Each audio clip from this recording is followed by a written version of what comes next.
Good morning students.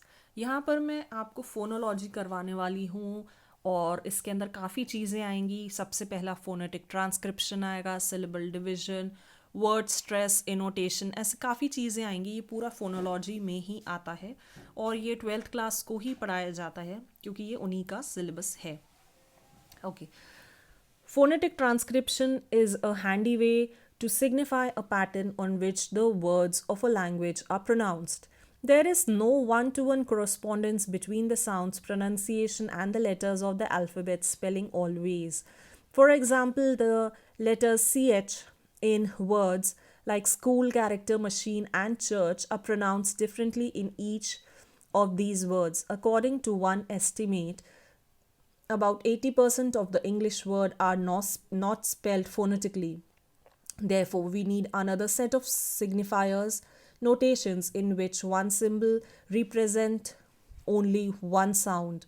We generally follow the one which is known as the International Phonetic Alphabet IPA.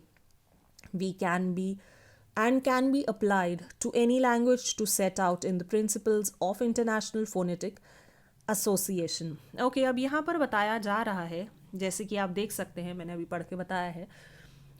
Generally अपन जब school बोलते हैं तो C H की अलग आवाज़ निकलती है, कैरेक्टर की अलग निकलती है, मशीन की अलग निकलती है, चर्च की। तो सी एच वाले जो वर्ड्स हैं अलग अलग निकलते हैं, अलग अलग आवाज़ आती है।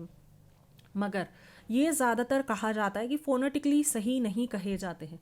कोई कहीं का होगा तो वो किस हिसाब से बोलेगा, कोई साउथ का होगा तो उसकी बोलने की आवाज़ का तरीका, लहजा अलग होगा, कोई नॉर्थ इंडियन होगा उसका कुछ और अलग होगा।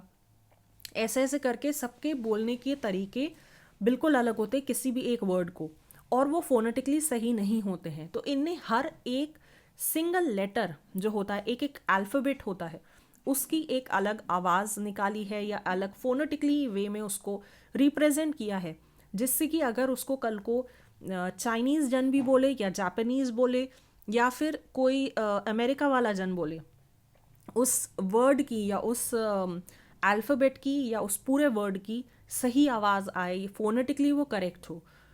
और इसके लिए इनने अपनी एक अलग ही अल्फ़ाबेटिकली एक पूरे अल्फ़ाबेट्स निकाले हैं।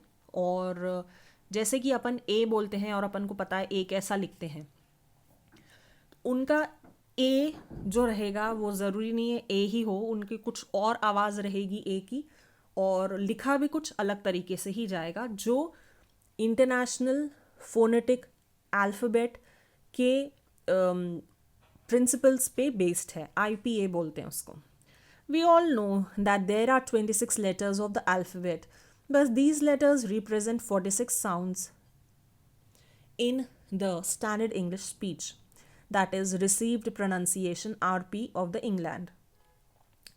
The symbols of RP consonants are the same in Daniel Jones English Pronunciation Dictionary 14th edition, A.S.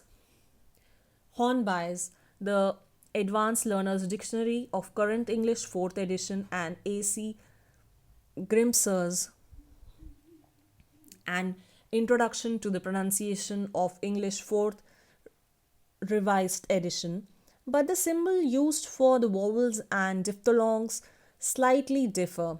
For a ready reference, a list of these words with their keywords have been produced hereunder. However, students are presumed to have a copy of any of three pronunciation dictionary mentioned earlier for practicing pronunciation and transcription. अब ये कह रहे हैं इन तीनों में से कोई एक डिक्शनरी आपके पास होना चाहिए, तभी आपको ये चीज़ें ज़्यादा अच्छे से समझ आएगी, जिससे आप ज़्यादा अच्छे से प्रैक्टिस कर सकें। जैसे कि आप ये वाले वर्ड्स देख रहे हैं, ये सिंबल है आई विद अ 2 डॉट, ये एक सिंबल है, और इसके अंदर फील इसका की वर्ड है। तो जो डबल ई है वो ऐसा लिखा जाएगा, ई ए होगा तो भी ऐसे ही लिखा जाएगा, और फ्री में डबल ई आएगा तो भी ऐसे ही लिखा जाएगा। तो ये सिर्फ इन्हीं वर्ड्स में यूज़ होंगे, और प्लस ऐसी आवाज़ आएगी ई वाली, तभी आई विद 2 डॉट यूज़ होगा। इसकी ये जो सिंबल्स हैं जिनको अपन बोल सकते हैं अल्फ़ाबेट्स हैं एक तरीके के, उनकी आवाज़ें कुछ और हैं, वो दिखते कुछ और हैं और कुछ अलग तरीके से ही लिखे जाते हैं। ये बहुत प्रैक्टिस से आते हैं, इतनी आसानी से इनको याद करना या समझना आसान नहीं है।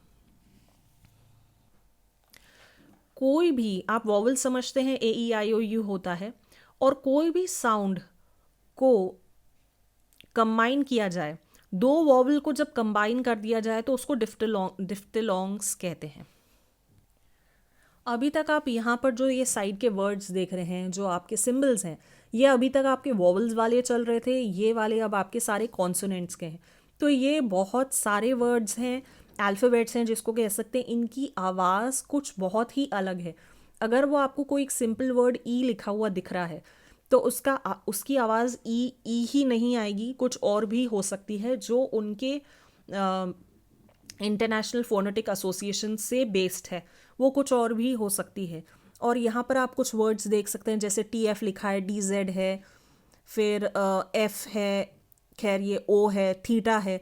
तो ऐसे कुछ अलग टाइप के वर्ड्स हैं, ये इसको समझना बहुत ही डिफ़िकल्ट है, मगर इसको बार बार आप प्रैक्टिस करो तो आप समझ जाएंगे।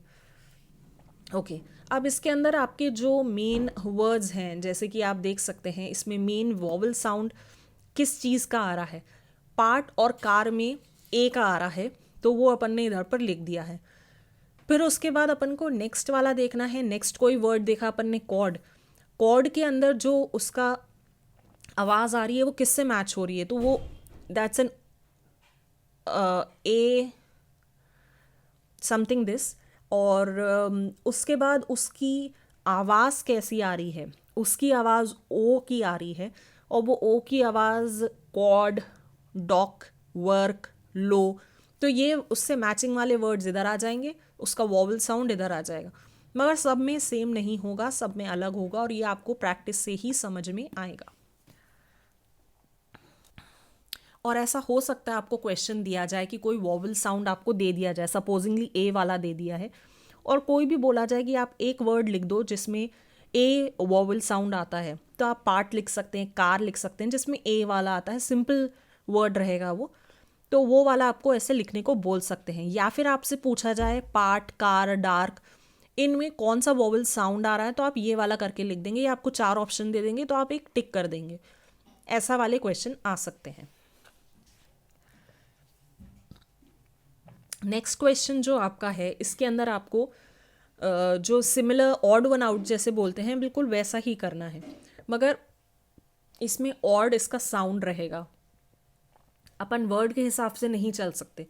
अब सबसे पहले वाला आप देखेंगे, इधर पर आई है, फिल, लिव, मिल, फील्ड, आप बोलेंगे सभी में आई आ रहा है, मगर सबकी आई की जो आवाज़ है अलग होगी। जिन 3 की एक सी है उनको एक साथ लिख दिया है, एक जो अलग है उसको इधर पर लिख दिया गया है। सेकंड में ई बताया है, सब में ई वर्ड आया ही है, ई अल्फ़ाबेट, मगर किसी में ई की आवाज़ अलग आ रही है। Head, bend, cattle, man. Cattle जो है वो थोड़ी अलग आ रही है, इसीलिए इसको अपन ने ऑड वन आउट लिया है। ऐसे ही करके आपको 4 में से एक ऑड वन आउट लिखना पड़ेगा। आप अगर इसकी प्रैक्टिस करेंगे तो आप इसको अच्छे से समझ जाएंगे।